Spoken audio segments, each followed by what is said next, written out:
Hello mga kaibigan. Circuit exercise tayo ngayon. Ayan. May dalawang tig 2.5 dumbbell po ako dyan. And then, ganyan po ang gagawin mga kaibigan. Ibababa mo sa tig isang paa.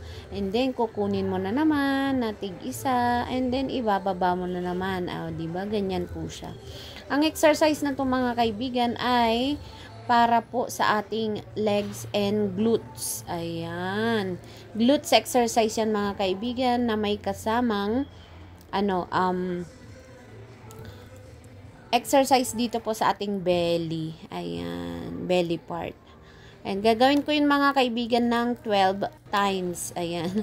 Ginamit ko na po yung aking remote sa selfie stick or selfie stand. Ayan. And then, yan naman po, itataas po ang magkabilang paa na isa-isa. At gagawin ko rin yan mga kaibigan ng tig isa din, tig 12.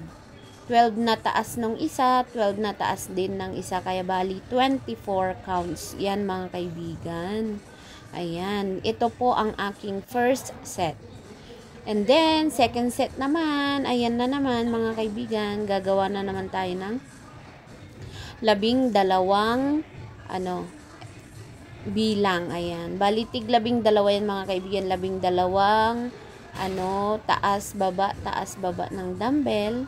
Bali 24 din yan mga kaibigan, counts pag pinagsama po ang magkabilaang kamay at paa. Ganyan siya mga kaibigan.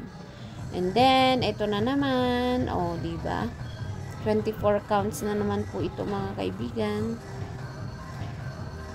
Bali, 12 na bilang mga kaibigan ng tig isang paa. Ayan. Ganyan siya. Exercise po yan sa ating glutes or yung mga muscles po natin dyan sa puwet. And then, ang ating belly or bilbil. Ayan. Diba? Naka v-neck po ako mga kaibigan. Kaya, ayun, kitang-kita ang hindi ko naman matakpan. Dahil wala akong mailagay dyan na pwedeng pang dyan. Kaya, binilisan ko na lang. Diba? Hinaantok na yung kaibigan ninyo sa pagod, sa kaka-exercise mga kaibigan. Bukod yan sa dalawang set na yan mga kaibigan, marami pa akong gagawin. Yan pa lang yung una. Ayan. First exercise pa lang yan na dalawang pinagsama na exercise. Diba? Ganyan siya. Yung katawan mo nga mga kaibigan, kailangan pantay po doon mula sa harap hanggang sa likod. Dapat pantay po yan.